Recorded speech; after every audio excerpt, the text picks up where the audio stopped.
దేవుని పరిశుద్ధమైన నామానికి మహిమ కలుగునుగాక. ఈ రాత్రి సమయంలో మనం దేవుని వాక్యాన్ని ధ్యానించుకుందాం. ప్రార్థన చేసుకొని వాక్య భాగంలోనికి వెళదాం. అందరూ కూడా తలలు వంచి ప్రభు సన్నిధిలో మనం ప్రార్థన చేసుకుందాం. పరిశుద్ధుడవైన మా ప్రియ పరలోకపు తండ్రి, మీ ఘనమైన శ్రేష్టమైన ఉన్నతమైన నామానికి స్తోత్రములు చెల్లిస్తూ ఉన్నాము. నీ మహాప్రేమను బట్టి, నీ ఉన్నతమైన కృపను బట్టి మరొకసారి నీ సన్నిధిలో నీ పిల్లలముగా చేరి ఈ రీతిగా నిన్ను స్తుతించుటకు, నిన్ను ఘనపరచుటకు మీరు మాకు అనుగ్రహించిన ఈ మంచి సమయాన్ని బట్టి మీకు స్తుతులు చెల్లిస్తూ ఉన్నాం. తండ్రి, నీ మాటల యొద్దకు వస్తూ ఉన్నాము. నీ మాటలను మేము బహు జాగ్రత్తగా విని మీ సన్నిధిలో బహుబలముగా జీవించినట్లు మమ్మలను సిద్ధపరచండి. అపవాది అనేవాడు మాలో ప్రార్థన లేమిని చూచి వాక్యములో ఉన్నటువంటి సంగతులను తెలుసుకోకపోవటాన్ని బట్టి వాడు ఎన్నో విధాలుగా మమ్మలను బలహీనపరుస్తూ ఉంటాడు. ఇటువంటి పరిస్థితులలో మేము మెలకువ కలిగి నీ ప్రణాళికలో, మీ చిత్తములో మేమేమై ఉన్నామో తెలుసుకొని బ్రతుకుటకు తగిన సహాయము చేయమని ప్రార్థిస్తూ ఉన్నాం.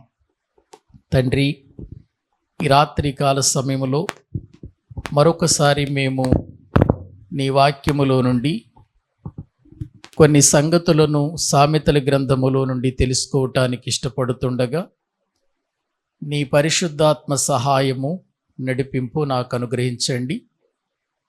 వినుచున్న వారందరూ నీ వాక్యాన్ని బట్టి బలపడినట్లు తగిన సహాయము చేయండి. మీ మాటలను మేము వినటం కాదు కానీ వినిన వాటి ప్రకారము ఆసక్తి కలిగిన వారిగా బ్రతుకున్నట్లు నిత్య జీవాన్ని మేము పొందుకునే వారిగా మమ్మల్ని సిద్ధపరచమని మీ చేతులకు మమ్మల్ని మేము అప్పగించుకొనుచు యేసుక్రీస్తు ప్రభువు పేరట ప్రార్థించి స్తుతించి వేడుకుంటున్నాము తండ్రి. ఆమేన్. మంచిది. ప్రభునందు ప్రియులారా, దైవ గ్రంథములో నుండి మనము గత కొన్ని దినాలుగా సామెతల గ్రంథాన్ని ధ్యానం చేస్తూ ఉన్నాము. ఈరోజు కూడా మరికొన్ని సంగతులు దేవుని వాక్యములో నుండి మనము చూద్దాం. సామెతల గ్రంథము 8వ అధ్యాయము వాక్యములో నుండి 10, 11, 12 వచనాలు మనము చదువుకుందాం. బైబిల్ గ్రంథాన్ని తెరచి సామెతల గ్రంథము 8వ అధ్యాయము 10, 11, 12 వచనాలు వాక్యములో నుండి మనము చదువుకుందాం. వెండికి ఆశపడక నా ఉపదేశము అంగీకరించుడి, మేలిమి బంగారును ఆశింపక తెలివి నొందుడి. జ్ఞానము ముత్యముల కన్నా శ్రేష్టమైనది, విలువగల సొత్తులేవియు దానితో సాటి కావు. జ్ఞానమును నేను చాతుర్యమును నాకు నివాసముగా చేసుకొని ఉన్నాను. సదుపాయములు తెలుసుకొనుట నా చేతనగును.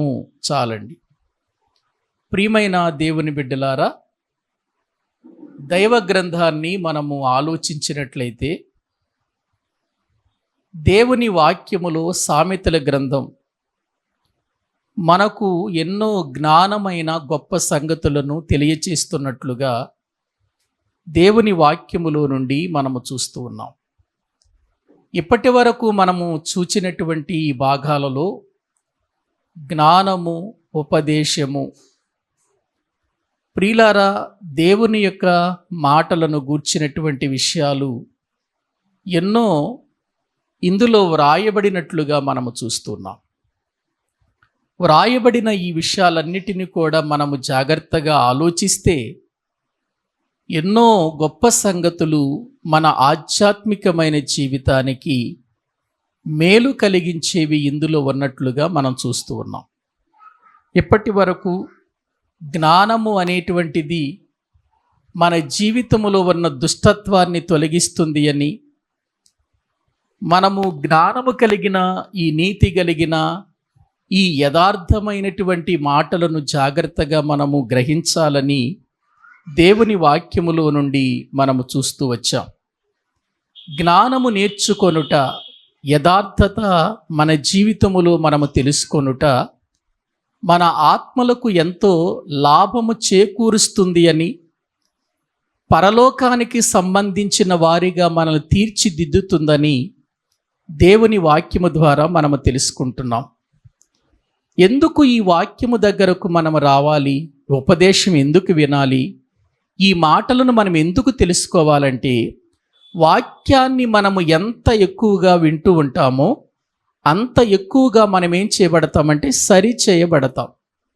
ఎంతగా సరి చేయబడతామో మన స్వారూప్యము క్రీస్తు స్వారూప్యములోనికి మార్చబడుతుంది.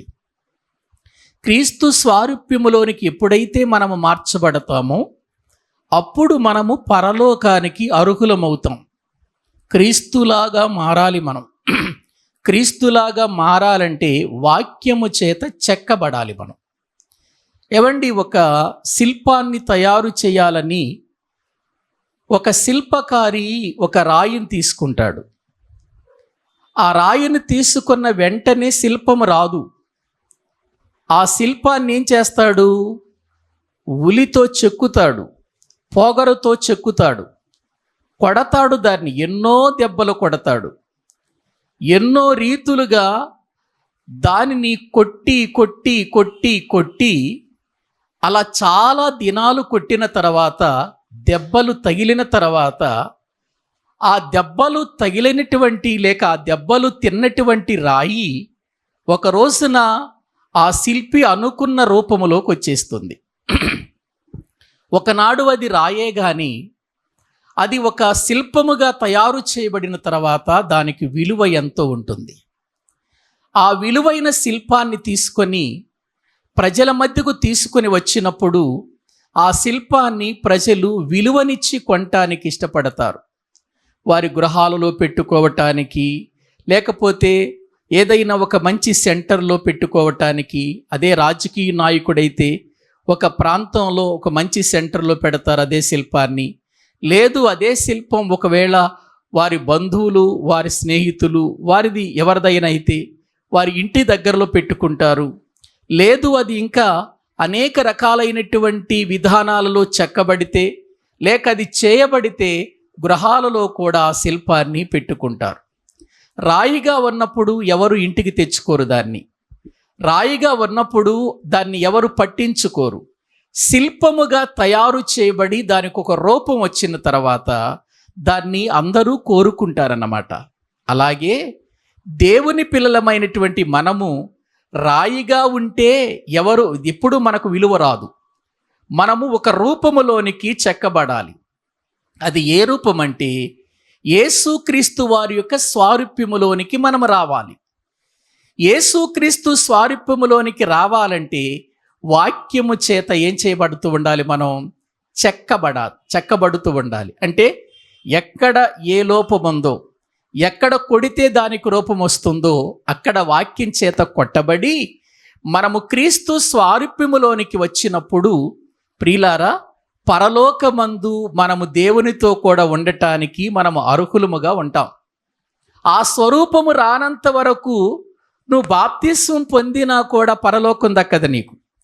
పరలోకం దక్కాలంటే క్రీస్తులాగా మారాలి. అందుకే పౌలు గారు, నేను క్రీస్తును పోలి నడుచుకొనుచున్న ప్రకారము మీరు కూడా నన్ను పోలి, అంటే ఎవరిని పోలి నడుచుకోవాలనుకుంటున్నాడు?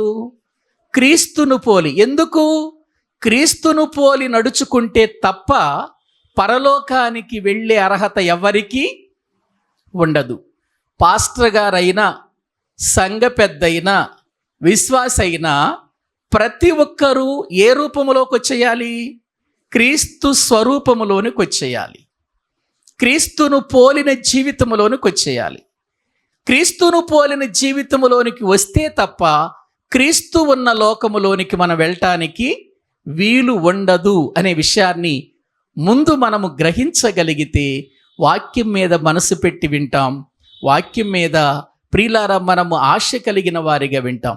ఎందుకంటే మనము ఎంతో వాక్యము చేత, ప్రార్థన చేత మన విశ్వాస జీవితాన్ని జాగ్రత్త పరుచుకోవలసిన అవసరత ఉంది.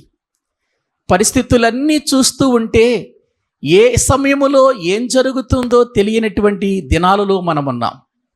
ఈ రోజున పాకిస్తాన్కి మన భారతదేశానికి జరుగుతున్న యుద్ధంలో ఈరోజు మనమందరం ఇక్కడ క్షేమముగా ఉన్నాము, కానీ మన భారతదేశపు యొక్క సైనికులందరూ కూడా భారతదేశాన్ని మొత్తాన్ని బోర్డర్లన్నీ కూడా చుట్టుముట్టేశారు. బోర్డర్లో వాళ్ళు నిద్రాహారాలు మాని వారు ఎంతో కష్టపడి ప్రాణాలు సైతం లెక్క చేయకుండా ప్రియులారా పాకిస్తాన్ యొక్క ఆ ప్రభావము లేకపోతే వారు వేసే మిసైల్స్ కానీ వారు వేసేటువంటి ప్రియులారా వారు చేసే ఆ యుద్ధ విమానాలలో నుండి వచ్చేటువంటి వాటిని కానీ మన దేశం మీద పడకుండా, నష్టం జరగకుండా వారు ప్రాణాలు పోగొట్టుకుంటూ రాత్రి పగలనక ఆ బోర్డర్లో ప్రియులారా వారు కాపాడుతున్నారు మన దేశాన్ని. నిజంగా మన మిలిటరీ సైన్యానికి మనం ఎప్పుడు కూడా సెల్యూట్ కొట్టాలి మనం. ఎందుకంటే మనము ఇలా ఉన్నామంటే వాళ్ళు అక్కడ కాపాడుతున్నారు. మన దేశాన్ని ఏం చేస్తున్నారు? వాళ్ళు కాపాడుతున్నారు.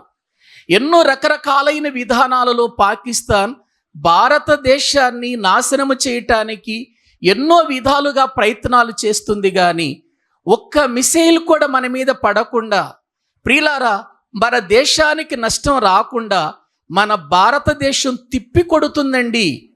వాటిలో ఎంతోమంది జవానులు ప్రాణాలు కూడా అర్పించేస్తున్నారు. ఇప్పటికే ఎంతోమంది ప్రాణాలు పోగొట్టుకున్నారు. ఎందుకు? మనల్ని రక్షించాలి, మన దేశాన్ని కాపాడాలని. అందుచేత మన దేశం కొరకు మనము ప్రార్థన చేయాలి. ఆ బాధ్యత మన మీద ఉంది. ప్రియులారా మనము ఇటువంటి పరిస్థితుల్లో మౌనముగా ఉండకూడదు. ఒకవేళ ఏ చిన్న బాంబు వచ్చి మన మీద పడినా ఇక ఎవడు రక్షించేవాడు లేని పరిస్థితి. ఇప్పటికే కొన్ని ప్రదేశాలను టార్గెట్ చేసుకుంది పాకిస్తాన్ అని వార్తల్లో వింటున్నాం. అందులో మన విజయవాడ, హైదరాబాద్, ప్రియులారా వైజాగ్, ఇటువంటి మంచి పెద్ద పట్టణాలను ప్రియులారా టార్గెట్ చేసుకున్నారు వీళ్ళు. అందుచేతనే ప్రతి దినము కూడా మీరు చూడండి, ఈ సమయంలో ప్రియులారా మన రైల్వే స్టేషన్ కానివ్వండి, విజయవాడ రైల్వే స్టేషన్ కానివ్వండి, బస్ స్టాండ్లు కానివ్వండి, జనాలు తిరిగే స్థలములో ఇప్పటికీ కూడా బాంబు స్క్వాడ్ ప్రియులారా తిరుగుతూనే ఉంది. పరిశీలన చేస్తున్నారు. ఏమో ఏ సమయంలో ఎక్కడ జరుగుతుందో, ఎప్పుడు మన భారతదేశానికి సైరన్ వస్తుందో తెలియదు. సైరన్ వచ్చిందంటే యుద్ధము జరుగుతుంది, జాగ్రత్త పడండి అని ప్రజలకు ఒక ప్రియులారా గురుతు ప్రజలకు ప్రియులారా వినిపిస్తుంది. మన భారతదేశం ఎంతో భయంకరమైన పరిస్థితుల మధ్యలో మనం ఉన్నాం. ఇటువంటి పరిస్థితుల్లో మనము మౌనంగా, లేకపోతే నిర్లక్ష్యంగా, లేకపోతే మనము పట్టనట్లుగా ఉండే పరిస్థితి కాదు. ఏ క్షణాన్న ఏమి జరిగినా మన జీవితాలు ప్రభు యొద్దకు వెళ్ళిపోవాలి. ప్రభుతో ఉండాలి అనంటే మనము ప్రభు స్వారూప్యములోనికి మార్చబడాలి. ప్రభు స్వారూప్యములోనికి మనం మార్చబడాలి అనంటే వాక్యం మీదే మన మనసు ఉంచాలి. మన జీవితాలు ప్రార్థన జీవితము కలిగిన వారిగా మనం ఉండాలని దైవ లేఖనం మనకు చెబుతుంది.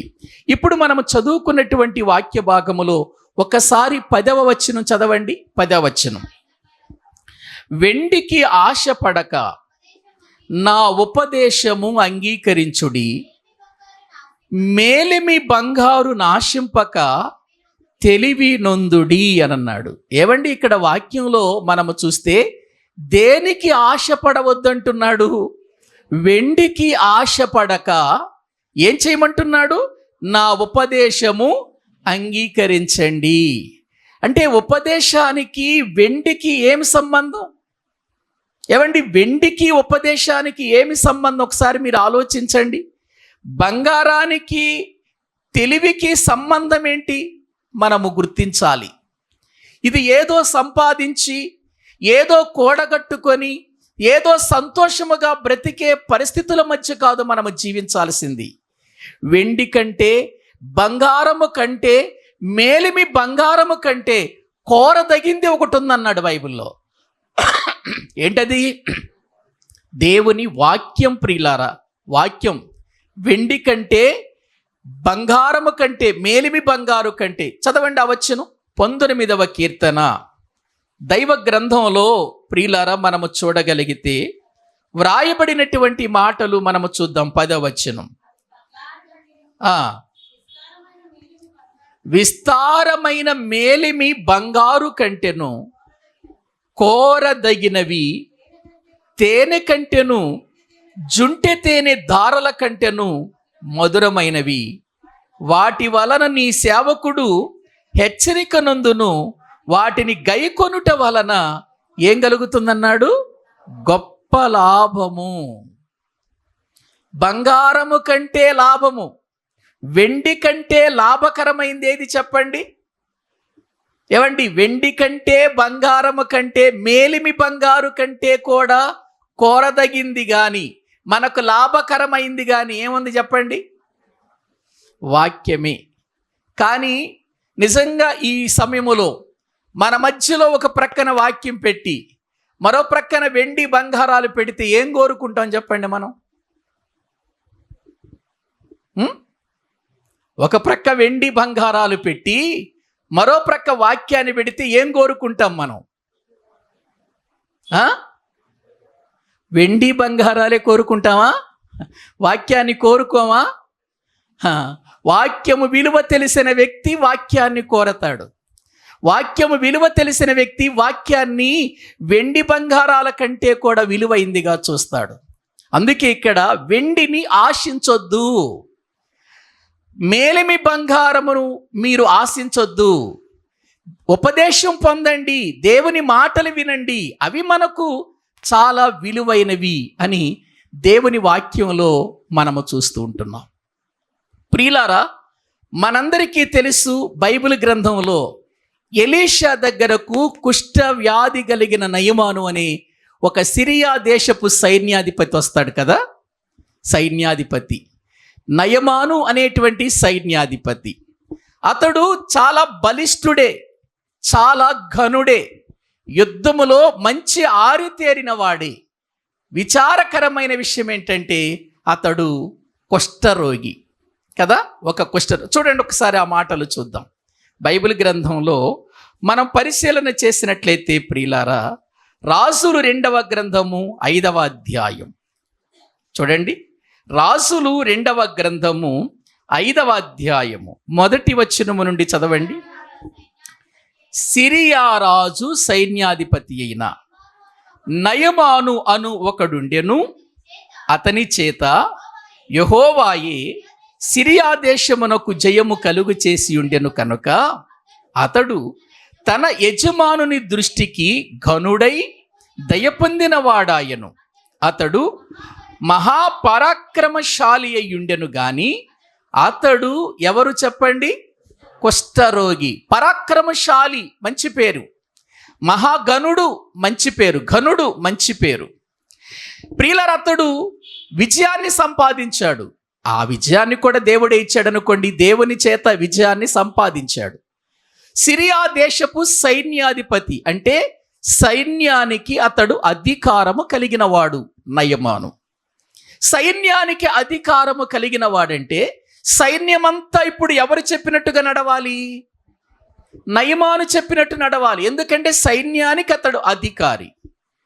పరాక్రమశాలి అని కూడా వాక్యంలో మనము చూస్తున్నాం, ఘనుడు అని కూడా మనము చూస్తున్నాం. కానీ కుష్ఠరోగి.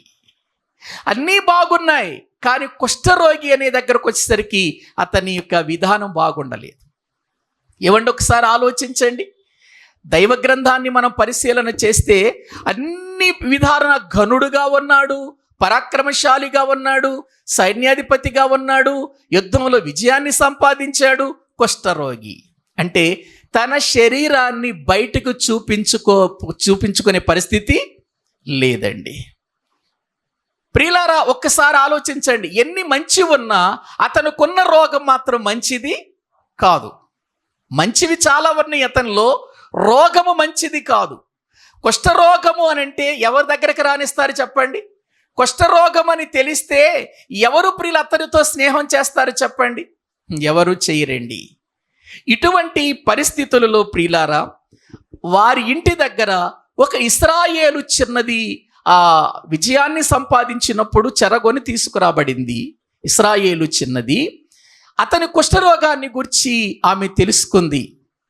వెంటనే అతని దగ్గరికి వెళ్ళి చెప్పటం, చిన్నపిల్ల కనుక, అతడు యజమానుడు కనుక, పైగా అతడు సైన్యాధిపతి కనుక అతని దగ్గరకు వెళ్ళి ఆ మాటలు చెప్పకుండా తన యొక్క యజమానురాలు అంటే నయమాను యొక్క భార్య దగ్గరికి వెళ్ళి చెప్పింది, అమ్మా, ఇంతవరకు నా యజమానుడు బలవంతుడు, శక్తిమంతుడు, పరాక్రమశాలి, ఘనుడు, విజయశాలి, ఇదిగో అతని జీవితంలో సైన్యాధిపతి అని అనుకుంటూ వచ్చాం.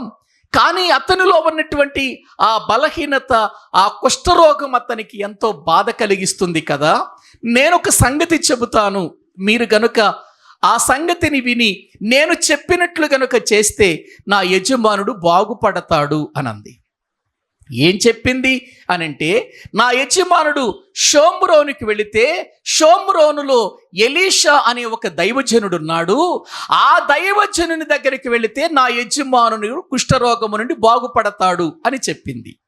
ప్రియులారా, ఆ మాటలు విన్న తర్వాత తన భార్య, నా భర్త బాగుపడటం కంటే కావలసిందేంటి, ఇంతకాలము కుష్ఠవ్యాధితో ఉన్నాడు కదని వెంటనే ఈ వార్త తన భర్తకు చెప్పింది. అతడేం చేశాడు, రాజుగారికి చెప్పాడు, రాజా, నా కుష్ఠరోగం బాగు చేసేవాడు షోమ్రోన్లో ఉన్నాడట. కాబట్టి ఆ ప్రాంతానికి వెళ్ళాలంటే మనం యుద్ధం చేసి వచ్చాం, మరి ఇప్పుడు వారికి మనం శత్రువులుగా ఉన్నాము కాబట్టి రాజుకు సమాధానంగా ఒక ఉత్తరం రాయి. నా సైన్యాధిపతి అయినటువంటి, ఇదిగో సేవకుడైనటువంటి నా యొక్క నయమాను అనేటువంటి సైన్యాధిపతి ఉన్నాడు. ఈ సైన్యాధిపతి నీ దగ్గరకు వస్తున్నాడు, నీ దగ్గర స్వస్థపరిచేటువంటి పరిస్థితులు ఉన్నాయట కదా అని ఉత్తరం రాస్తాడు. వెంటనే రాజుగారి దగ్గరకు ఆ ఉత్తరం వెళ్ళిపోద్ది. రాజుగారు ఏమి, ఇదేంటి, ఇతడు కయ్యానికి వస్తున్నాడా, నాకు ఉత్తరం రాశాడేంటి, నేను స్వస్థత చేయటం ఏంటని తను అనుకున్నాడు. కానీ తన రాజ్యములో ఎలీషా ప్రవక్త ఉన్నాడన్న సంగతి అతనికి ప్రియులారా తెలియలేదు. ఆ తరువాత ప్రియులార విషయాన్ని తెలుసుకున్న తర్వాత ఎలీషా గారు చెప్పాడు, నీకేం పర్వాలేదు రాజా, రానివ్వు అతన్ని, మన దేవుడేంటో, మనము నమ్మిన వాడేంటో, గొప్పవాడు, అతని గొప్పతనం ఏంటో తెలియాలి అని ఎలీషా గారు రాజుకు చెప్పగానే వెంటనే అతనికి ఆహ్వానమిస్తారు. అతడు వెంటనే పనివారిని తీసుకొని అతడు కుష్ఠరోగమును బాగు చేసుకోవటానికి ఎలీషా గారి దగ్గరకు వస్తారు. ఎలీషా గారి దగ్గరకు వచ్చి ఎలీషా గారికి చెప్పగానే ఎలీషా గారు అంటాడు, ఇదిగో నేను చెప్పినట్టు మీరు వెళ్ళి ఈ ప్రదేశములో ఉన్నటువంటి యోర్దాను నదిలో 7 సార్లు మునిగితే అతడు బాగుపడతాడు అని చెప్పినట్లుగా ఆ అధ్యాయంలో మనము చూస్తాం. ఇతడేమనుకున్నాడు నయమాను, ఒకవేళ ఆయన దగ్గరికి వెళితే ఆయన నా మీద చెయ్యి పెట్టి ప్రార్థన చేస్తాడేమో, ప్రార్థన చేస్తే తగ్గిపోతుందేమో అని అనుకున్నాడు. కానీ ఎలీషా గారేంటి, దగ్గరకు కూడా రాకుండా ఇదిగో అతన్ని వెళ్ళి 7 మారులు యోర్దాను నదిలో మునుగుమని చెప్పగానే అతని కోపం వచ్చింది. అతడు ఏదో వస్తాడనుకున్నాను, నా మీద చెయ్యాడించి ఏదో చేస్తాడనుకున్నాను, నేను వెళ్ళి ఆ యోర్దానులో మునగాల, దానికంటే మంచి నదులు మా ప్రాంతంలో లేవా అని వెనక్కి తిరిగి వెళ్ళిపోతున్నాడు. అప్పుడు పనివాడు చెప్పాడు, పనివాడు, రాజా, మనము ఇది కాకుండా వేరొక పని చెబితే తప్పకుండా చేసేవారమే కదా, ఏముంది, బాగుపడటానికి నదిలో మునగటంలో తప్పేముంది, ఒకసారి మునిగి చూడరాదా అని అతనికి సలహా ఇచ్చారు. అప్పుడు అతడు మునిగాడు. ప్రియులారా, ఒకసారి చూడండి వాక్య భాగములో 11వ వచనాన్ని మనము చదువుకుందాం. అందుకు నయమాను కోపము తెచ్చుకొని తిరిగిపోయి ఇట్లనెను, అతడు నా యొద్దకు వచ్చి నిలిచి తన దేవుడిని యెహోవా నామమును బట్టి తన చెయ్యి రోగముగా ఉన్న స్థలము మీద ఆడించి కుష్ఠరోగమును మాన్పుని నేననుకొంటిని. దమస్కు నదులైన అభినాయును పర్ఫరును ఇశ్రాయేలు దేశములో నదులన్నిటికంటే శ్రేష్టమైనవి కావా? వాటిలో స్నానము చేసి శుద్ధి నొందలేనా అని అనుకొని రౌద్రుడై తిరిగి వెళ్ళిపోతున్నాడు. చూసారా? ఏమండి, నా దేశంలో 2 నదులు ఉన్నాయి. అవి ఇజ్రాయేలు దేశంలో ఉన్న నదుల కంటే కూడా గొప్ప నదులు, శ్రేష్టమైన నదులు, మంచి నీళ్లు ఉంటాయి. ఈ ఇశ్రాయేలు దేశంలో పారే నీళ్ళలోనైనా కల్మషం ఉంటుంది, కానీ మా దేశంలో ఉండదు. దమస్కులో ఉన్నాయి కదా, ఎందుకంటే సిరియాకు రాజధాని దమస్కే కదా, కాబట్టి దమస్కులో ఉన్నాయి కదా అని అతడు తిరిగి వెళ్ళిపోతున్నప్పుడు పనివాడు చెప్పిన మాటను బట్టి వెళ్ళాడు, దిగాడు. 7 సార్లు మునిగిన తర్వాత అతడు 7వ సారి మునిగి లేవగాని అతని దేహము పసిపిల్లవాని దేహము వలె మారి స్వస్థత నొందాడు. ఇప్పుడు స్వస్థత నొందినటువంటి ఈ నయమాను కొంత బహుమానములను తీసుకొని వస్తున్నాడు. ఎవరి దగ్గరికి? ఎలీషా గారి దగ్గరికి తీసుకొస్తున్నాడు. చూడండి, ఎలీషా గారి దగ్గరకు అతడు బహుమానములను తీసుకొని వస్తున్నాడు. ఒకసారి బైబిల్ గ్రంథములో మనము చూస్తే 15వ వచనం చదవండి. అప్పుడతడు తన పనివారముతో కూడా దైవజనుని దగ్గరకు తిరిగి వచ్చి అతని ముందర నిలిచి, చిత్తగించుము, ఇశ్రాయేలులోనున్న దేవుడు తప్ప లోకమంతటి యందును మరియొక దేవుడు లేడని నేను ఎరుగుదును. ఇప్పుడు నీవు నీ దాసుడనైనా నా యొద్ద బహుమానము తీసుకొనవలసినదని అతనితో చెప్పగా, ఎలీషా, ఎవని సన్నిధిని నేను నిలబడి ఉన్నాను, ఇశ్రాయేలు దేవుడైన ఆ యెహోవా జీవముతోడు నేనేమియూ తీసుకొనను అని చెప్పెను. నయమాను అతనిని ఎంతో బతిమాలినను అతడు ఒప్పక పోయెను. చాలండి. ఇప్పుడు అతడు స్వస్థపడిన తర్వాత సిరియా సైన్యాధిపతి కదా నయమాను.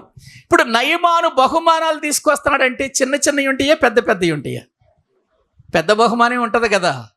సైన్యాధిపతి ఎలీషా గారికి బహుమానం తీసుకురావటానికి బహుమానం ఇవ్వటానికి వస్తున్నాడు. పెద్ద బహుమానమే తీసుకొస్తాడు కదా. ఇప్పుడు ఆ బహుమానము తీసుకొచ్చినప్పుడు ఎలీషా వెంటనే తీసుకుని జేబులో పెట్టుకున్నాడా? వద్దన్నాడు. ఎందుకు వద్దన్నాడు? బ్రతిమలాడుతున్నాడు. ఎందుకు వద్దన్నాడు? ఎందుకు వద్దంటున్నాడు? చూడండి ఒకసారి దేవుని వాక్య భాగములో మనము చూసినట్లయితే ప్రియులారా, 18వ వచనాన్ని మనము చదువుకుందాం. నా యజమానుడు మ్రొక్కుటకు రిమ్మోను గుడిలో చొచ్చి అనుకున్నప్పుడు నేను రిమ్మోను గుడిలో నమస్కారము చేసిన ఎడల రిమ్మోను గుడిలో నేను నమస్కారము చేసిన సంగతిని గూర్చి యెహోవా నీ దాసుడునైన నన్ను క్షమించునుగాక నయమాను చెప్పగా ఎలీషా నెమ్మది కలిగి పొమ్మని అతనికి సెలవిచ్చెను. అతడు ఎలీషా యొద్ద నుండి వెళ్ళి కొంత దూరము సాగిపోయెను అని వాక్యములో మనము చూస్తుంటున్నాం. ఏమండి, వద్దన్నాడు, బహుమానాలు, వెళ్ళిపోతున్నాడు. ఇతడు వద్దు అన్నటువంటి విషయాలన్నీ కూడా అక్కడ ఉన్నటువంటి ఎలీషా సేవకుడైన గెహాజీ వింటున్నాడు. ఎలీషా గారే వద్దన్నాడు బహుమానాలు. ఇప్పుడు అతడు తిరిగి వెళ్ళిపోతున్నాడు. ఇప్పుడు ఈ గెహాజీ యొక్క మనసులో ఒక ఆలోచన పడింది. ఏంటంటే, నా యొక్క యజమానికి మనసు లేదు, నాకు మనసు ఉంది ఆ బహుమానాలు తీసుకోవటానికి. కాబట్టి ఇప్పుడు నేను ఆ బహుమానం తీసుకోవాలి అని అనుకుంటున్నాడు. 20వ వచనం చదవండి. 20. అంతటా దైవజనుడైన ఎలీషాకు సేవకుడగు గెహాజీ సిరియనుడైన ఈ నయమాను తీసుకొని వచ్చిన వాటిని అంగీకరించుటకు నా యజమానునికి మనసు లేకపోయెను. నా యజమానునికి మనసు లేదు. ఏం తీసుకోవటానికి? నయమాను తీసుకొచ్చిన బహుమానాలు తీసుకోవటానికి నా యజమానునికి మనసు లేదు అనుకొని ఇప్పుడు ఇతడేం చేశాడంటే, నేను త్వరగా పరిగెత్తుకొని వెళ్ళిపోయి అతని యొద్ద ఏదైనా తీసుకుంటే నాకు లాభం కదా అని అనుకున్నాడు. ఎవరు? గెహాజీ. వెంటనే త్వరగా బయలుదేరి అతడు ప్రియులార వెళ్ళిపోతున్నాడు. నయమానేమో తన పరివారముతో రథముల మీద వెళుతున్నాడు. ఈ గెహాజీ ఏమో పరిగెత్తుకుంటూ వెళుతున్నాడు. వెళ్ళేవాడు ఎలీషా గారికి ఏమని చెప్పాడా? ఎలీషా గారికి చెప్పాడా, అయ్యా నీకు మనసు లేదు వాటిని తీసుకోవటం, కాబట్టి మరి నేనైనా తీసుకుంటాను, అవి నాకు ఉపయోగపడతాయి కదా, అతడిచ్చే బహుమానం చిన్నది కాదు కదా, మరి చాలా బహుమానం ఇస్తున్నాడు కదా, ఎందుకు మీరు వద్దంటున్నారు, అది నేను తీసుకుంటాను, నేను వెళ్ళి తీసుకుంటాను అని ఎలీషా గారికి చెబితే ఎలీషా ఏమనేవాడు తర్వాత సంగతి. ఎలీషాకు చెప్పకుండా అతడు రథం వేసుకుని వెళుతూ ఉంటే ఇతడు పరిగెత్తుకుంటూ వెళుతున్నాడు. గెహాజీ పరిగెత్తుకొని రావటం చూచాడు నయమాను. అయ్యో, ఎలీషా గారి దాసుడేంటి పరిగెత్తుకుంటూ వస్తున్నాడు, ఏమవసరమయ్యిందో అని అతడు రథమును ఆపమన్నాడు. రథం ఆపాడు. ఇప్పుడు ఆ రథం దగ్గరికి వెళ్ళినటువంటి గెహాజీ నయమానుతో ప్రియులారా ఏం చెబుతున్నాడో చూడండి ఒక్కసారి. దేవుని వాక్యంలో మనము చూస్తే ప్రియులారా 22వ వచనాన్ని మనము చదువుకోం. 22వ వచనం, నా యజమానుడు నా చేత వర్తమానము పంపి. ఏమండి, ఏం చెబుతున్నాడు? నా యజమానుడు నా చేత ఏం పంపించాడు? వర్తమానం. ఎవరా యజమానుడు? నిజమా? అది నిజమా అండి? వర్తమానం పంపించాడా ఎలీషా గారు? లేదే. అసలు ఆయన వచ్చిన సంగతే ఎలీషా గారికి తెలియదు. పంపి ప్రవక్తల శిష్యులలో 2 యవనులు ఎఫ్రాయిము మన్యము నుండి నా యొద్దకు ఇప్పుడే వచ్చిరి. ఏవండి, ఎక్కడి నుంచి వచ్చారట?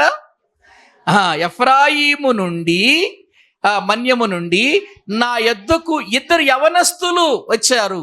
వాస్తవం అది? నిజమా? నిజంగా ఎలీషా గారి దగ్గరికి ఆ 2 యవనస్తులు వస్తే ఎలీషా గారు నయమాన్ దగ్గరకు పంపుతాడా? ఏవండి, అంత బహుమానాలు వద్దు అన్నవాడు మళ్ళీ ఇప్పుడు కావాలని మళ్ళీ నయమాన్ దగ్గరకు పంపిస్తాడా? పంపించడు కదా. ఎందుకు పంపిస్తాడు ప్రియులారా? ఎందుకు పంపిస్తాడు? ఇప్పుడు చూడండి ఎంత చక్కగా గెహాజీ అబద్ధం, అసలు వాస్తవానికి ఎలీషా గారు పంపించలేదు, నా యజమాను పంపించాడని చెబుతున్నాడు. మళ్ళీ ఎందుకు పంపించాడు అని అడుగుతుంటే అతడు ఇప్పుడే 2 యవనస్తులు ఎఫ్రాయిము మన్యము నుండి వచ్చారు. ఎఫ్రాయిము మన్యం నుండి వస్తే ఈ యవనస్తులు లేకపోతే ఈ ప్రవక్తలు వస్తే వాళ్ళకి ఏది ఇవ్వాలో, ఏది ప్రియులారా ఏది పెట్టాలో ఎలీషా గారి కంటే గెహాజీకి బాగా తెలుసా? ఎవరికి బాగా తెలుసండి? వాళ్ళకి ఏమి ఇవ్వాలో, వాళ్ళకి ఏం పెట్టి పంపించాలో ఆయన ప్రవక్త కాబట్టి ప్రవక్తల సంగతి ప్రవక్తకే తెలుస్తుంది, ఆయనకి తెలుసు. ఈయనొచ్చి ఏం చెబుతున్నాడు?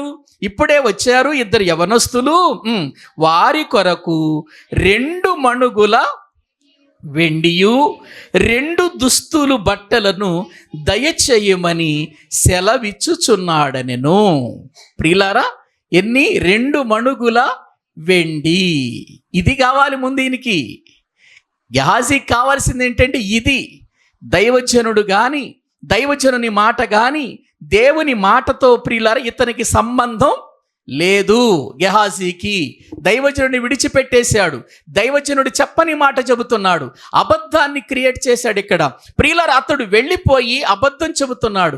ఎఫ్రాయిము మన్యము నుండి 2 ప్రవక్తలు యవనస్తులు ఇప్పుడే వచ్చారు కాబట్టి నా యజమానుడిని యొద్దకు పంపించాడు. 2 మణుగుల వెండి, 2 దుస్తులు, 2 బట్టలు. ప్రియులారా అక్కడ 2 బట్టలు దయచేయమని, 2 దుస్తుల బట్టలను దయచేయమని సెలవిచ్చుచున్నాడు అనెను. నేనే వచ్చాను అనంటే ఒక్క చిల్లి గవ్వ కొడిచ్చేవాడు కదా నయమాన్ ఆయనకి. నేనే వచ్చాను అనంటే. కానీ ఇప్పుడు ఎవరు పంపించారని చెప్పాడు? నా యొక్క యజమానుడైన ఎలీషా పంపించాడని చెప్పాడు కాబట్టి, అమ్మో బహుమానాలు ఇస్తుంటే ఇందాక వద్దన్నాడు, ఇప్పుడు అవసరత వచ్చింది కాబట్టి దానికంటే డబల్ తీసుకెళ్ళమంటున్నాడు. ఈయన కూడా ఏమనుకుంటున్నాడంటే ఎలీషా గారు పంపించాడు అనుకుంటున్నాడు. తెలియదు కదా, అలా చెప్పేశాడు కదా మనోడు. కాబట్టి ఇప్పుడు రెట్టింపు తీసుకెళ్ళమంటున్నాడు. చూడండి, రెట్టింపు తీసుకెళ్ళమని 23వ వచనంలో, అందుకు నయమాను నీకు అనుకూలమైతే రెట్టింపు వెండి తీసుకొనుమని బతిమాలి 2 సంచులలో 4 మణుగుల వెండి కట్టి 2 దుస్తులు బట్టలనిచ్చి తన పనివారిలో 2 మీద వాటిని వేయగా వారు గెహాజీ ముందర వాటిని మోసుకొని పోయిరు. ఇంతకంటే ఏం కావాలి గెహాజీకి? గెహాజీకి ఇంతకంటే ఏం కావాలి? అడిగిన దానికంటే డబల్ వచ్చింది చూడండి. అతడు అడిగింది ఎంత? 2 మణుగుల వెండి. కానీ ఇప్పుడు ఎంత ఇచ్చాడు? 4 మణుగుల వెండిని ఇచ్చాడు. ప్రియులారా, లోపల ఉప్పొంగిపోతున్నాడు మనోడు, ఆనందపడిపోతున్నాడు గెహాజీ. ప్రియులారా, ఆనందపడిపోతున్నాడు. నేను దేవుని ఆజ్ఞని మీరాను, నేను ఎలీషా శిష్యుడిగా ఉన్నాను. మా యొక్క ఎలీషా గారి దగ్గర ఉన్న శిష్యులలో నిజంగా నేను ఒక గొప్పవాడిగా పెరుగుతున్నాను. నా స్థానం వేరు. ప్రవక్త దగ్గర నేను దాసుడుగా ఉంటున్నానంటే ఆయన తర్వాత నేను గొప్పవాడిగా పేరు కలిగిన వాడిగా నేను ఉండాలి. నేను మంచి స్థానము కలిగిన వాడని ఆయన దగ్గర దేవుని మాటలు నేర్చుకుంటున్నాను అని ఎంతో భయపడవలసిన గెహాజీ దైవజనుని విడిచి దైవజనుని మీదే అబద్ధము చెప్పి అతడు ప్రియులారా తనకంటే అడిగిన దానికంటే ఎక్కువ ఇస్తానంటే కూడా 2 పనివారిని పెట్టి పంపిస్తే దాన్ని మోసుకొని వెళుతుంటే లోపల ఎంత ఆనందపడి ఉంటాడో ఈ గెహాజీ. కానీ తరువాత దేవుని యొక్క మాటను విడిచి దేవుని ఉపదేశాన్ని విడిచి నేను వెండిని ఆశిస్తే వచ్చే నష్టం ఏంటో అతనికి అర్థమయ్యిందా? అదే కదా సామెతల గ్రంథంలో చదువుకున్నాం. వెండిని ఆశింపక నా ఉపదేశము అంగీకరించుడి అని చెప్పిన మాట నిజంగా గెహాజీ జీవితంలో ఏమైనా నెరవేరుతుందా? లేదండి. అతడు ఇప్పుడు ఉపదేశము కంటే దేని మీద మనసు పడ్డాడు చెప్పండి? వెండి మీద మనసు పడ్డాడు, దాన్ని ఆశించాడు. ప్రియులారా, ఇవంతా తీసుకొని ఆ పనివారు మోసుకొని వచ్చారు. ఆ గవిని దగ్గరకు రాగానే అక్కడ పెట్టి వెళ్ళిపోండి అని చెప్పేసి వాళ్ళని పంపించేశాడు. గెహాజీ ఇప్పటికే లేట్ అయింది, యజమానుడు ఎదురు చూస్తూ ఉంటాడు కదా అని పరిగెత్తుకుంటూ లోపలికి వెళ్ళిపోయాడు ఎలీషా గారి దగ్గరికి. ఏమీ తెలియనట్టు ఎలీషా గారు అడిగాడు, గెహాజీ ఎక్కడికి వెళ్ళావు? ఎక్కడి నుంచి వస్తున్నావు అని అడిగితే, నీ దాసుడునైన నేను ఎక్కడికి వెళ్ళలేదు, నేను ఎక్కడికి వెళ్ళలేదు. అక్కడ నయమానుతో అబద్ధమే చెప్పాడు, ఇక్కడ దైవజనుడైనటువంటి ఎలీషా గారితో కూడా అబద్ధమే చెబుతున్నాడు. ప్రియులారా, అబద్ధమే చెబుతున్నాడు. అప్పుడు ఎలీషా గారు ఏమంటున్నాడు? నీవు ఆ నయమానును ఎదుర్కొన్నప్పుడు నా మనసు నీతో కూడా రాలేదా? చదవండి, అక్కడ వాక్యములో మనం చూస్తే ప్రియులారా 26వ వచనాన్ని దేవుని వాక్యములో నుండి చదువుకుందాం. 26వ వచనం. అంతట ఎలీషా వానితో, ఆ మనుష్యుడు తన రథము దిగి నిన్ను ఎదుర్కొనుటకు తిరిగి వచ్చినప్పుడు నా మనస్సు నీతో కూడా రాలేదా? ద్రవ్యమును వస్త్రములను ఒలీవ చెట్ల తోటలను ద్రాక్ష తోటలను గొర్రెలను ఎడ్లను దాసదాసీలను సంపాదించుకొనుటకు ఇది సమయమా? అంటే తీసుకొనుటకు ప్రియులారా బహుమానములను అంగీకరించటానికి కూడా ఏముంది చెప్పండి? ఒక సమయం ఉంది.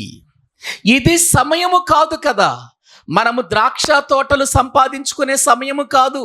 ఇదిగో రాజ్యము పరిస్థితి ఏమో బాగాలేదు, రాజ్య విధానం బాగుండలేదు, రాజ్యములో ఉన్నటువంటి ప్రజలందరూ కూడా దారి తప్పి తిరుగుతున్నారు, దేవుని మాటకు వ్యతిరేకంగా జీవిస్తున్నారు. ఇటువంటి పరిస్థితులలో మనమేదో సంపాదించుకునే సమయం కాదు ఇది. గెహాజీ ఇది సమయం కాదు. నా దగ్గరకు వచ్చినప్పుడు నేను వాటిని తీసుకోగలను, ఎందుకు తీసుకోలేదంటే ఇది సమయము కాదు, ఇది సమయము కాదు. ఇప్పుడు నువ్వెళ్ళి నువ్వు తెచ్చిపెట్టుకున్నావు, ఇది సమయమా?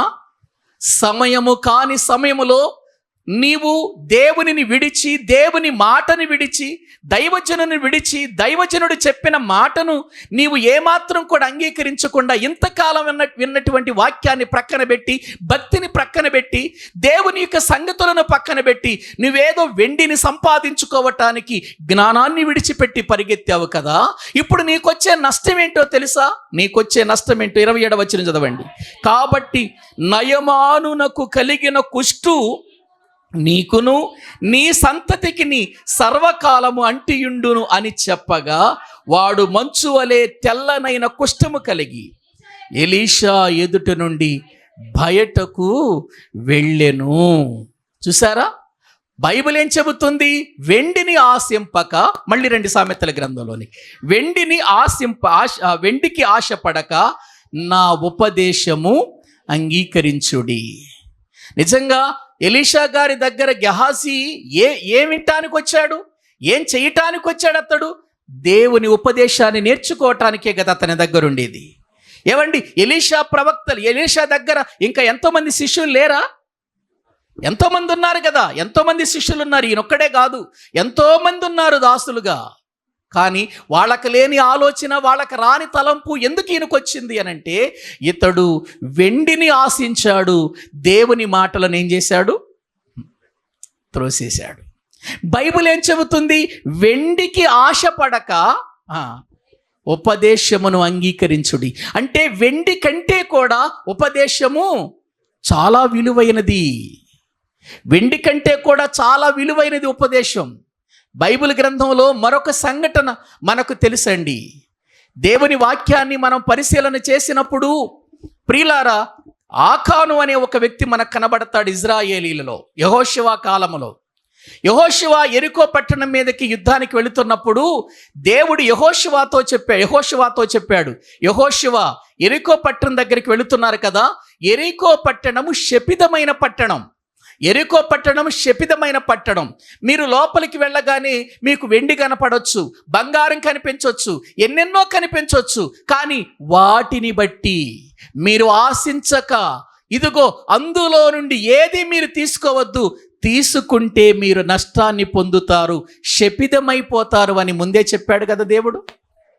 యెహోషువ ద్వారా చెప్పాడా? యెహోషువ గ్రంథం 7వ అధ్యాయం 1వ వచనం చదవండి.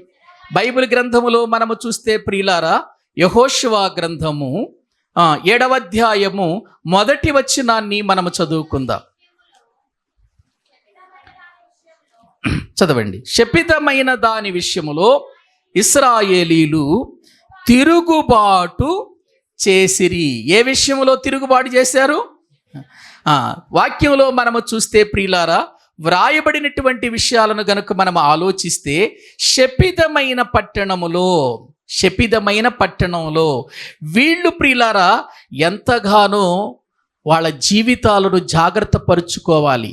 దేవుడు ముందే చెప్పాడు, శపితమైన దానిలో మీరు ఏది అంగీకరించొద్దు, ఆ పట్టణము విషయంలో ఎవరు కూడా తొందరపడవద్దు అని చెబుతూ ఆయన ఒకసారి చూడండి, ఆ మాటలు చూడండి. 4వ అధ్యాయము 6వ అధ్యాయము దేవుని వాక్యములో నుండి 18వ వచనం చదవండి. కొంచెమైనను మీరు తీసుకొనిన ఎడల మీరు శాపగ్రస్తులై ఇశ్రాయేలీల పాళెమునకు శాపము తెప్పించి దానికి బాధ కలుగు చేయుదురు గనుక శపింపబడిన దానిని మీరేం చేయొద్దన్నాడు? ముట్టకూడదు. వెండియు బంగారును ఇత్తడి పాత్రలను ఇనుప పాత్రలను యెహోవాకు ప్రతిష్ఠితములగును, వాటిని యెహోవా ధనాగారములో ఉంచవలెను. చాలండి ప్రియులారా, దేవుడు చెప్పాడు శపితమైన దానిలో మీరు దేనిని ముట్టకూడదన్నాడు. అనంటే మన ఆకాను గారు ఏం చేశాడు? ముట్టాడు, దాన్ని దాచుకున్నాడు, తెచ్చాడు. దాన్ని ప్రియులారా తన యొక్క గుడారములో పెట్టుకొని ఎవరికి కనబడకుండా ఉన్నాడు. ఆ తర్వాత వీళ్ళు హాయి పట్టణం మీదకి వెళ్ళారు, ఓడిపోయారండి. ఎన్నో వేల మంది చనిపోయారు అక్కడ. చూడండి ఒక్కసారి వాక్యంలో మనము చూస్తే ప్రియులారా 7వ అధ్యాయము 4వ వచనం. కాబట్టి జనులలో ఇంచుమించు 3,000 మంది అక్కడికి వెళ్ళిరి, కానీ వారు హాయివారి ఎదుట నిలవలేక పారిపోయిరి. అప్పుడు హాయివారు వారిలో 36 మనుషులను హతము చేసిరి, మరియు షబారీము వరకు వారిని తరిమి మిరాదులో వారిని హతము చేసిరి. కాబట్టి జనుల గుండెలు కరిగి నీరైపోయెను. ఎందుకు ప్రియులారా? హాయి పట్టణం మీద ఓడిపోయారు వీళ్ళు. యెరికో లాంటి పెద్ద పట్టణం మీద, చాలా భయంకరమైనటువంటి కట్టడాల మధ్యలో ఉన్నటువంటి ఆ పట్టణాన్ని కేవలం ప్రియులారా ఏమాత్రం కూడా వాళ్ళు యుద్ధం చేయకుండా ఆ యెరికో గోడల చుట్టూ తిరిగి వాటిని పడగొట్టారు.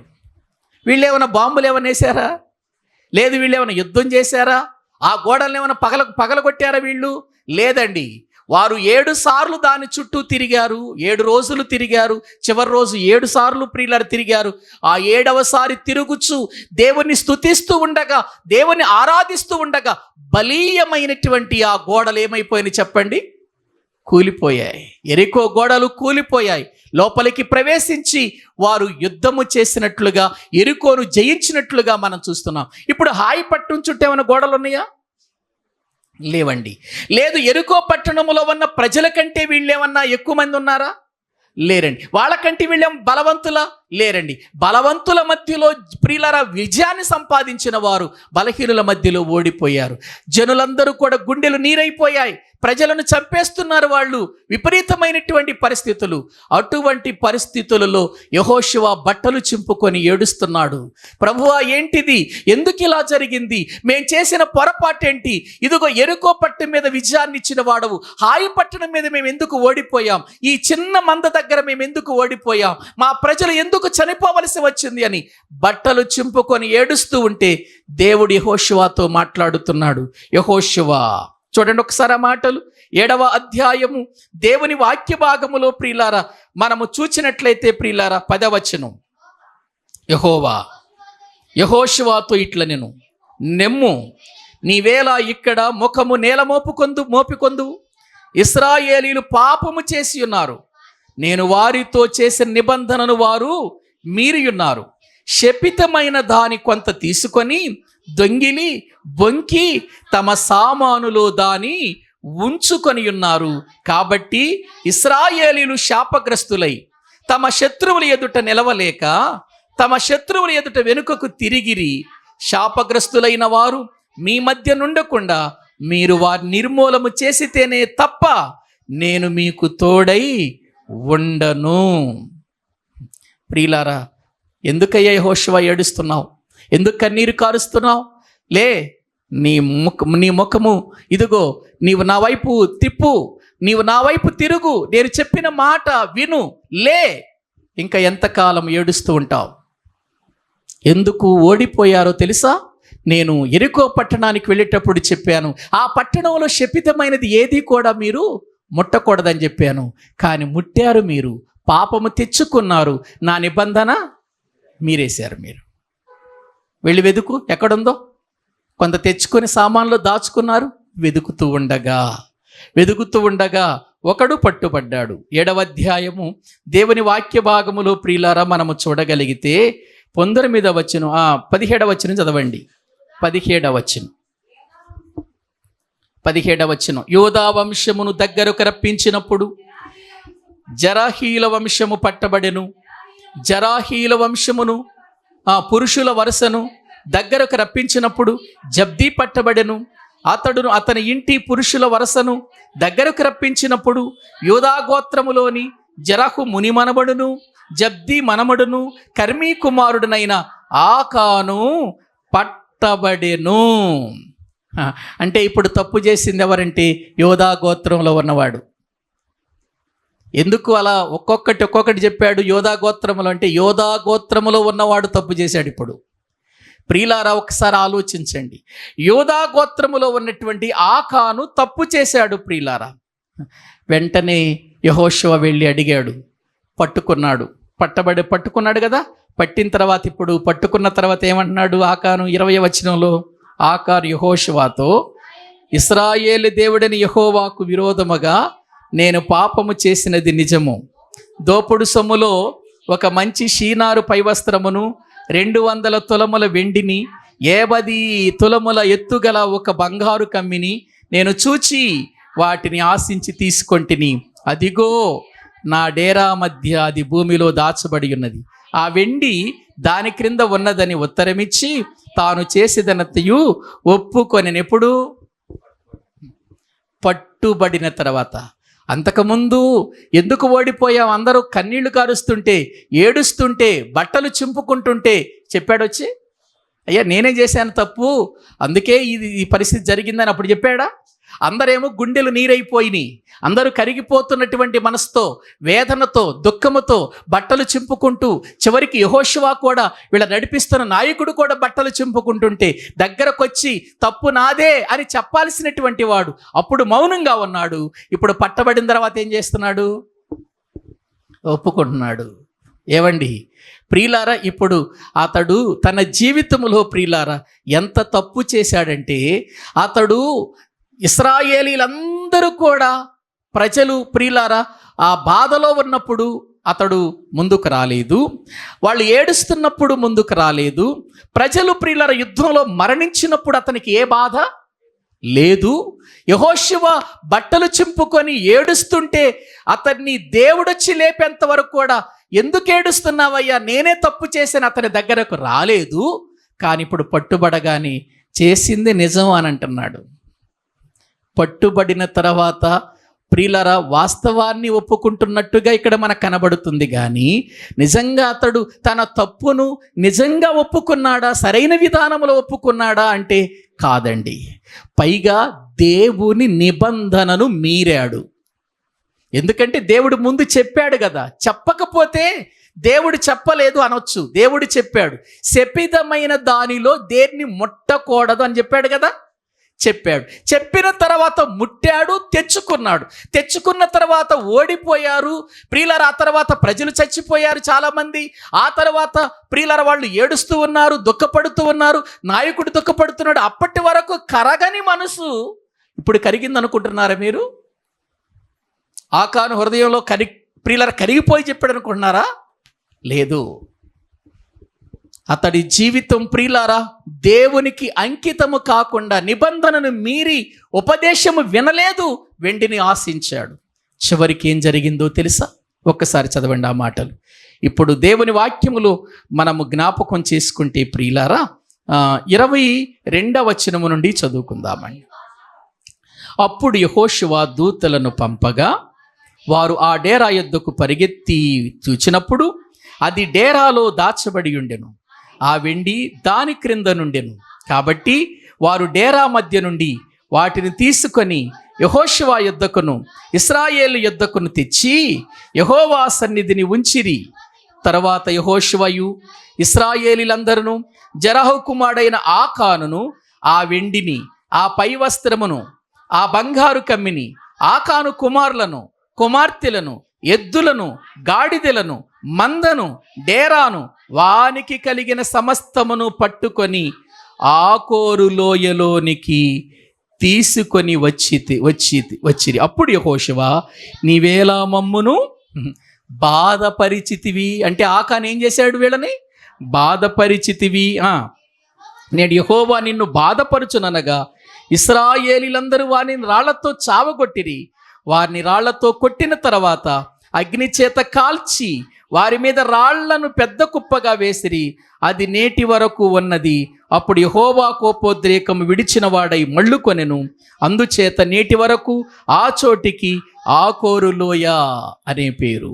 బాధలోయ, వేదనలోయ. చూసారా ఏవండి? పాత నిబంధనలో దేవుని కోపము ఎలా రగిలిందో మీరు అర్థం చేసుకోండి. ఎలాగూ ఆయన ప్రియులారా తప్పు చేసినప్పుడు ఎలా సంహరించాడో మీరు జ్ఞాపకం చేసుకోండి. నిజంగా ఇప్పుడు ఒకవేళ మనకు ఆలోచన రావచ్చు, ఏమండి ఆయన ఇచ్చాడు కదా, తన పిల్లలు ఏం చేశారు, తన యొక్క ఇంటి వారు ఏం చేశారు, వాళ్ళందరినీ ఎందుకు దేవుడు నాశనం చేశాడు అనుకుంటున్నారు. ఇప్పుడు ఆయన తెచ్చిన విషయము ఇంటి వారికి తెలిసినప్పుడు వాళ్ళైనా చెప్పాలి కదా. ఏమండి ఇంట్లో తీసుకొచ్చి నేను వెండి తెచ్చాను, బంగారం తెచ్చానని చెప్పకుండా ఉంటాడా? ఒకసారి మీరు ఆలోచించండి. భార్యకు పిల్లలకు చెప్పకుండా ఉంటాడు తెచ్చింది? ప్రియులారా తప్పకుండా చెప్పాడు కాబట్టే దేవుడు అక్కడ ప్రియులారా వాళ్ళకు కూడా ఇదిగో ఆ యొక్క రంగంలోకి బయటికి తీసుకొచ్చాడు వాళ్ళను కూడా. నీ భర్త తీసుకొచ్చాడు, భార్యగా నువ్వేం చెప్పాలి? ఎందుకు తెచ్చావు? దేవుడు శపితమైన దానిలో ఏది ముట్టుకోవద్దని చెప్పాడు కదా. ఆ నిబంధన ఎందుకు మీరేమని చెప్పాలి కదా. కుమారులు కూడా చెప్పాలి కదా. ఎందుకు డాడీ అటువంటి పని చేశావు, దేవుడు అది చెయ్యొద్దన్నాడు కదా అని చెప్పాలి కదా. అందరూ మౌనంగానే ఉండిపోయారు. అందరు ఇశ్రాయేలుకు బాధ తెచ్చిన వారు అయిపోయారు. అందుకే తన ఇంటి వారందరినీ కూడా ప్రభు ఏం చేశాడు, ప్రియులారా, లేకుండా చేశాడు. కారణం ఏంటంటే ఇక్కడ గెహాజీ యొక్క కుటుంబం వెండి కంటే దేవుని ప్రియులారా ఉపదేశము గొప్పది అన్న సంగతి మర్చిపోయారు. వెండిని ఆశింపక, వెండికి ఆశపడక ఏమన్నాడు అక్కడ, నా ఉపదేశము అంగీకరించండి. అంటే వెండికి ఆశపడక నా ఉపదేశం అంగీకరించండి. వెండి కంటే కూడా ఇదిగో నా ఉపదేశము గొప్పది, నా ఉపదేశము గొప్పది. దేవుని యొక్క సన్నిధిలో ప్రియులారా, అక్కడేమో గెహాజీ తనది కాని దారి కొరకు వెళ్ళాడు, వెండిని ఆశించాడు, నష్టాన్ని కొని తెచ్చుకున్నాడు. ఇక్కడికి వెళ్ళాడు, దేవుడు చెప్పినా కూడా దేవుని ఉపదేశాన్ని మీరి ఇతడు తప్పు చేశాడు.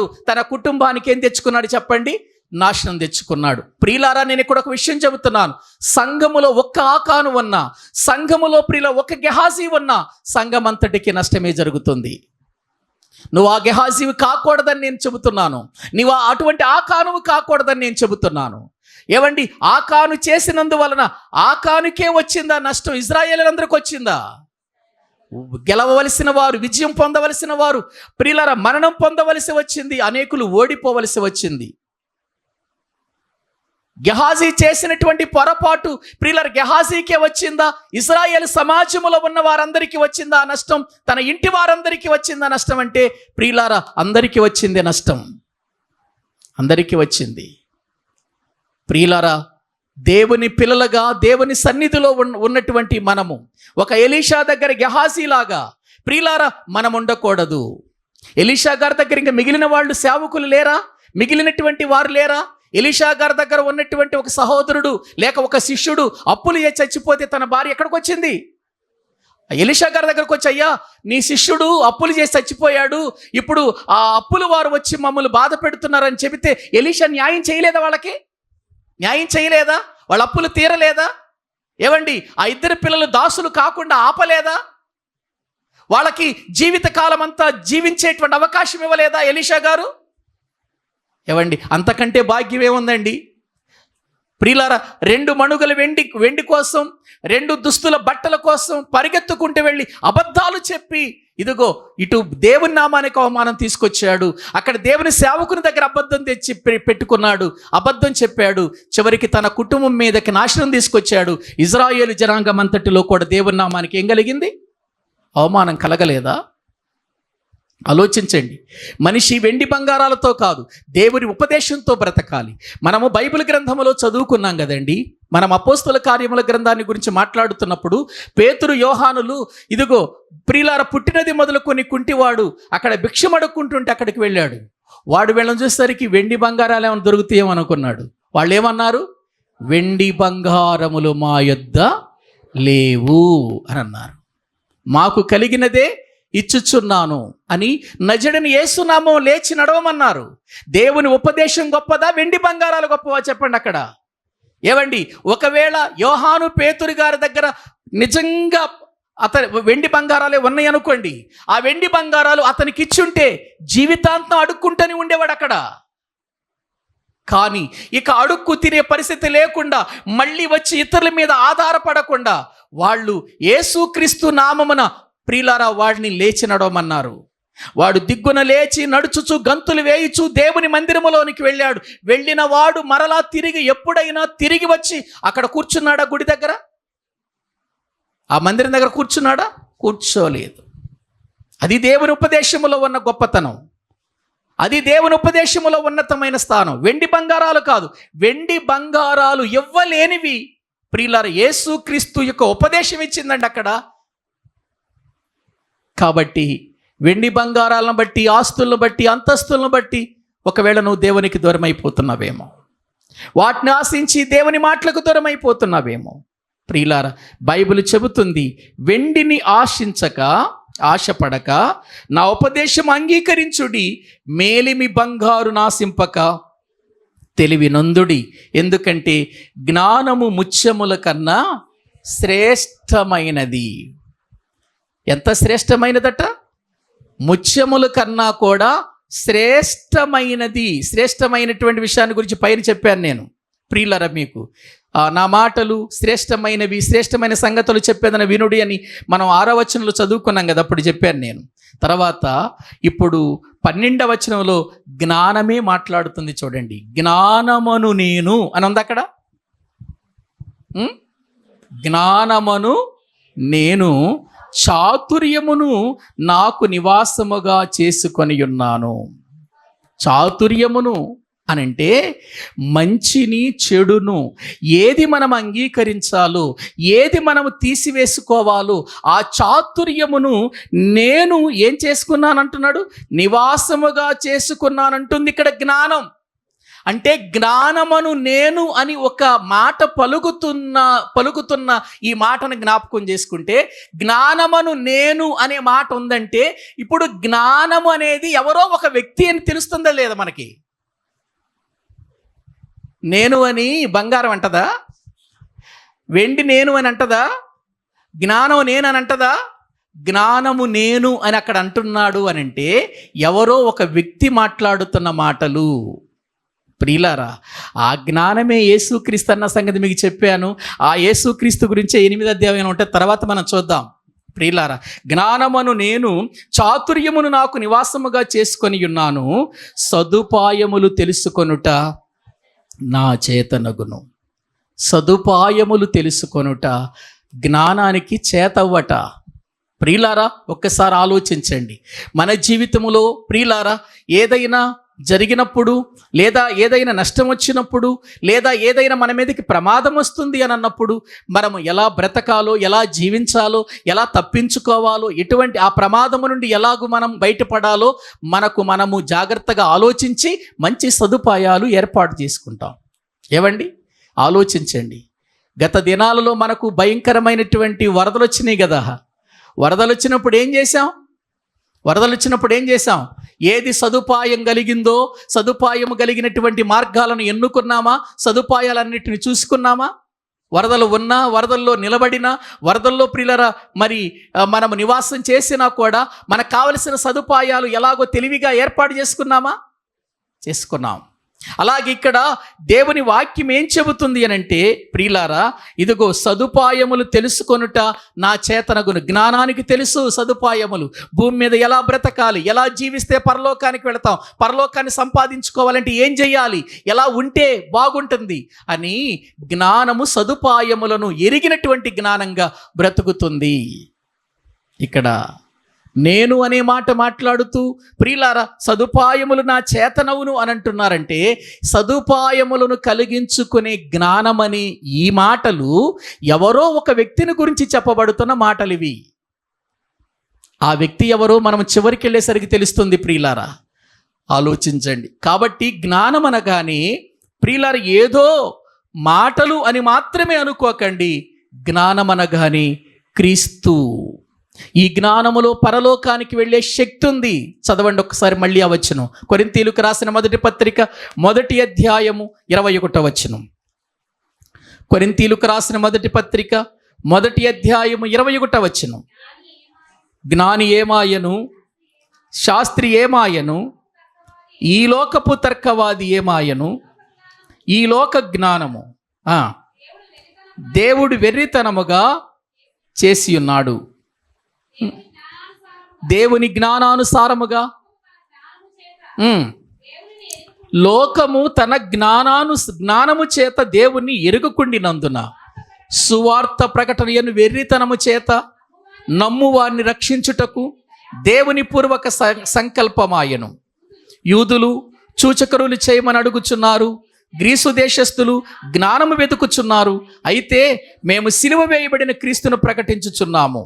ఆయన యూదులకు ఆటంకముగాను అన్యజనులకు వెర్రితనముగా ఉన్నాడు గాని యూదులకేమి గ్రీసు దేశస్థులకేమి పిలువబడిన వారికే క్రీస్తు దేవుని శక్తియు దేవుని జ్ఞానమునై ఉన్నాడు. క్రీస్తు ఎవరు?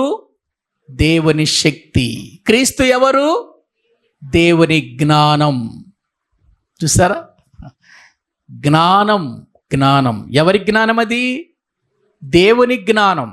లోకములో గ్రీసు దేశస్తులు వెదికే జ్ఞానం కదా అది, లోకము వెదికే జ్ఞానం కదా. పైన చెప్పాడు లోకము కూడా జ్ఞానం వెదుగుతుందని, ఆ జ్ఞానం వెర్రితనమని, ఆ జ్ఞానాన్ని దేవుడు వెర్రితనంగా చేశాడని, గ్రీకు దేశస్తులు కూడా ఆ జ్ఞానాన్ని వెదుగుతున్నారని చెప్పాడు. చెప్పిన తర్వాత అయ్యా అది కాదు మనకు కావాల్సింది, ప్రాముఖ్యమైన ఒక జ్ఞానం ఉంది, ఆ జ్ఞానం మన జీవితానికి అవసరమని చెబుతూ ఆ జ్ఞానం ఎవరంటున్నాడు?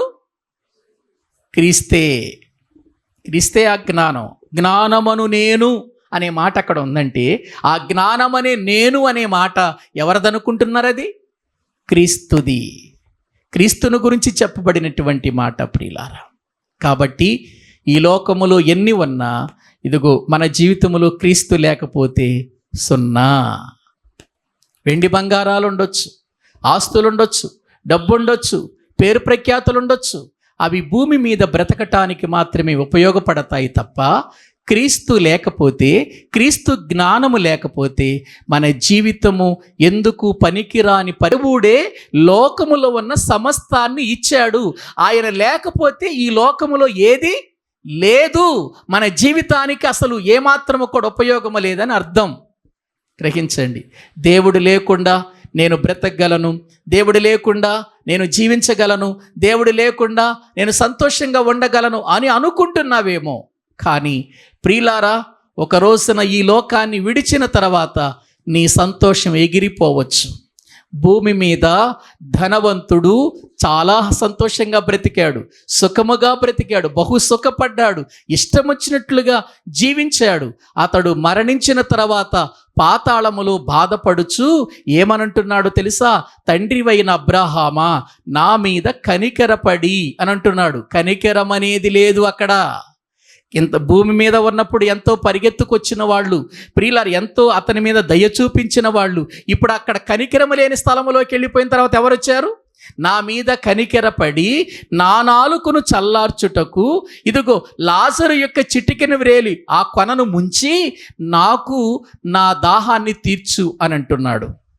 గ్రహించండి, భూమి మీద బాగా ఎంతో కావలసింది త్రాగిన వాడికి అక్కడ ఏమి లేకుండా పోయింది? ప్రియులారా, ఒక చుక్క నీరు లేకుండా పోయింది. ప్రియులారా, నాలుక అంగిల్ని అంటుకునే పరిస్థితికి వెళ్ళిపోయింది. ఇంకా ఏమంటున్నాడో తెలుసా? అయ్యా, ఈ అగ్ని జ్వాలలలో అని అన్నాడు.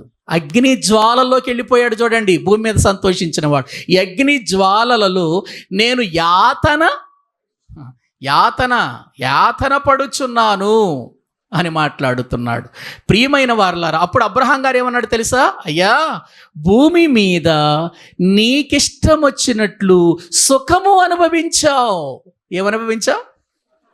డబ్బుంది, ఆస్తుంది, అంతస్తులున్నాయి, తినటానికి తిండుంది అని అసలైన జ్ఞానాన్ని ఏం చేశావు? నీవు మరిచిపోయావయ్యా. కాబట్టి ఇక్కడ భూమి మీద, ఇక్కడ ఈ పాతాళంలో, ఈ నరకంలో భూమి మీద ఉన్నంత సుఖం ఉండదు. అక్కడ సుఖపడ్డావు, దేవుణ్ణి గురించి మర్చిపోయావు, దేవుని గురించిన ఆలోచన లేదు, దేవుని గురించిన జ్ఞానం లేకుండా అయిపోయావు. భూమి మీద ఎవడైతే దేవుని గురించిన ఆలోచన లేకుండా చచ్చిపోతాడో, దేవుని గురించిన ప్రస్తావన లేకుండా, దేవుని చేర్చుకోకుండా, దేవుని జ్ఞానం లేకుండా, దేవుని కొరకు బ్రతకకుండా నిర్లక్ష్యం చేసి బ్రతుకుతాడో వాడు ఈ స్థలానికి రావాల్సిందేనని మనందరికీ తెలియచేయటానికి ఆ యొక్క సీన్ అక్కడ ఉంచేశాడు బైబిల్ గ్రంథంలో. ఆలోచించారా? ఈరోజు దేనికి మనకు అదిరిపాటు, దేనికి మన జీవితంలో ప్రియులారా ఇదిగో మనకు అతిశయం, ఎందుకు గర్వం, దేనికి మన జీవితాలు? రేపు అక్కడికి వెళ్ళిపోతే ధనవంతుల్లాగా ఏడవాలి, ధనవంతుల్లాగా కన్నీరు కార్చాలి, మళ్ళీ ఆ కన్నీటిలో నుంచి, ఆ వేదనలో నుండి ఆ పళ్ళు కొరుకుట, ప్రియులారా కేకలు వేయటం, ఆ రీతిగా అరవటం, అది ఒకరోజు పని కాదు. అది యుగ యుగాలు అక్కడే నువ్వు ఉండాలి. మళ్ళీ బయటకు వచ్చే అవకాశం దొరకదు. అందుకే ఇప్పుడు ఏమంటున్నాడంటే, భూమి మీద వెండిని చూసి దేవుణ్ణి మర్చిపోయావా? బంగారాన్ని చూసి దేవుణ్ణి మర్చిపోయావా? ఆస్తులు అంతస్తులు చూసి దేవుణ్ణి మర్చిపోయావా? కాదు. వెండికి ఆశపడక ఉపదేశమును అంగీకరించు, వాక్యానికి లోబడు. ఇదిగో మేలిమి బంగారును పక్క ఆశపడక నీవు తెలివినొందు. తెలివి తెచ్చుకో, వాటి మీద ఆధారపడొద్దు నీవు. జ్ఞానము ముత్యముల కన్నా శ్రేష్టమైనది. ఆ జ్ఞానాన్నే మాట్లాడుతున్నాను నేను, ఆ జ్ఞానాన్నే చెబుతున్నాను. మారు, ఇప్పటికైనా జీవితాన్ని మార్చుకో అని హెచ్చరిక చేస్తుండగా, ఎంత హెచ్చరిక చేస్తుండగా నేను మొదట చెప్పాను కదా, ఎందుకు మనము దేవుని జ్ఞానం దగ్గరకు రావాలి అని అంటే, చెక్కబడుతూ మనము క్రీస్తు స్వారూప్యములోనికి మార్చబడాలి. మార్చబడితేనే మనం అక్కడికి వెళతాం, పరలోకానికి వెళతాం. క్రీస్తులాగా బ్రతికితే పరలోకానికి వెళతాం, క్రీస్తులాగా ఉంటే పరలోకానికి వెళతాం, క్రీస్తులాంటి మనసు కలిగి ఉంటేనే పరలోకానికి వెళతాం. అందుకే పౌలు గారు మాట్లాడుతూ, క్రీస్తు యేసునకు కలిగిన ఈ మనసు మీరును కలిగి ఉండండి అని చెప్పాడు. మరి ఆ మనసు రావాలంటే ఆయన మనసులో ఉన్న జ్ఞానం మనం వినొద్దా? ఆ జ్ఞానానికి మనం లోబడొద్దా? దాన్ని విడిచిపెట్టి వెండి కోసం, బంగారం కోసం, ఆస్తుల కోసం, అంతస్తుల కోసం పరుగులెడుతున్నాం మనం. ఉండటంలో తప్పేం లేదు, కానీ ఇది విడిచి వాటి కోసం మనం ఏం చేయకూడదు? పరుగులెత్తకూడదు. అది ప్రమాదం, అది నష్టం. కాబట్టి గుర్తించి ప్రియులారా, పరలోకపు ఆ ఉన్నతమైనటువంటి దేవుడున్నటువంటి లోకానికి మనము చేరటానికి దేవుని జ్ఞానమైనటువంటి వాక్యానికి లోబడి, వాక్యాన్ని నేర్చుకుంటూ, వాక్యానికి మన జీవితాలను అప్పగించి ప్రభువులో ముందుకు వెళదాం. తలల వంచండి, ప్రభు ఈ మాటలు దీవించునుగాక. అందరూ కూడా తలలు వంచండి, ప్రార్థన చేసుకుందాం. అందరూ కూడా తలలు వంచినట్లయితే ప్రార్థన చేసుకుందాం. ప్రియులారా, జ్ఞానాన్ని విడిచిపెట్టడం అంటే దేవుని విడిచిపెట్టటమే. దేవుని జ్ఞానానికి దూరం అయిపోతున్నామంటే మనము దేవునికి దూరం అయిపోవటమే. ఒకసారి ఆలోచించేద్దాం. ప్రభువా, నా జీవితంలో ఒకవేళ నేను గెహాజీలాగా నీ మాటలు విడిచి నిబంధనకు వ్యతిరేకమైన కార్యాలు చేసి నష్టాన్ని తెచ్చుకుంటున్నానేమో, ఆకానులాగా నా జీవితాన్ని నాశనం చేసుకొని నష్టాన్ని తెచ్చుకుంటున్నానేమో నాయన, నన్ను జ్ఞాపకం చేసుకోండి. ప్రభువా, ఈ భూమి మీద బ్రతకటానికి పనిచ్చావు, శక్తినిచ్చావు, ఆరోగ్యం ఇచ్చావు, ఆయుష్నిచ్చావు. ఈ లోకములో ప్రభువా ఆరోగ్యం ఇచ్చి నేటి వరకు నీ కృపలో దాచి నడిపిస్తున్నావు. అయినా మేము రాబోయే ఆ లోకము కోసం కాకుండా ఈ లోకములో ఏదో చెయ్యాలి అని నిన్ను విడిచి, నీ మాటలు విడిచి, నీ వాక్యాన్ని విడిచి బ్రతుకుతున్నామేమో. దయతో మమ్మల్ని జ్ఞాపకం చేసుకోండి నాయన. ఏదో ఒక రోజున ఈ లోకాన్ని, ఈ లోక జ్ఞానాన్ని పెట్టాలి మేము. అది ఏ రోజు జరుగుతుందో మాకు తెలియదు నాయన. మా కాలం ఎప్పుడో మాకు తెలియదయ్యా. సుఖానికి అలవాటు పడి దేవుని విషయంలో నిర్లక్ష్యంగా ఉంటున్నామేమో. వాక్యము లేకుండా, ప్రార్థన లేకుండా విశ్వాస జీవితాన్ని బలహీనపరుచుకుంటూ, దేవుడు నాకేం చేశాడు అని దేవుని మీద నిందలు వేస్తూ బ్రతుకుతున్నానేమో నాయన. మమ్మల్ని జ్ఞాపకం చేసుకోండి అయ్యా. అట్టి స్థితి మాలో ఉండొద్దయ్యా. అట్టి బ్రతుకు మా జీవితంలోనికి రావద్దు నాయన. జ్ఞాపకం చేసుకోండి అయ్యా. సహాయము చేయండి నాయన. మీ సన్నిధిలో నీకు విరోధముగా మేము బ్రతికి, నీకు వేరుగా మేము జీవించి మేమేమి చేయగలము నాయన?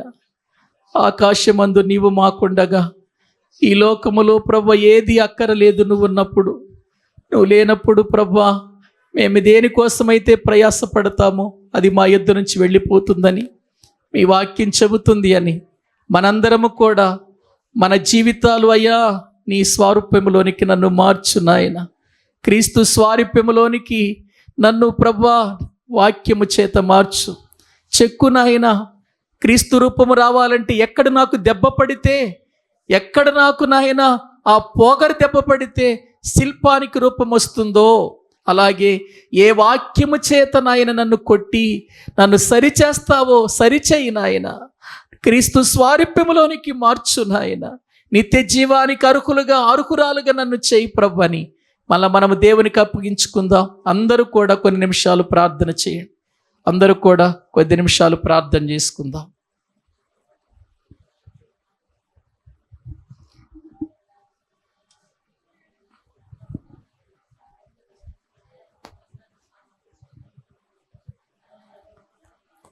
దేవా మీకు స్తోత్రము నాయన. తండ్రి సహాయము చేయండి నాయన.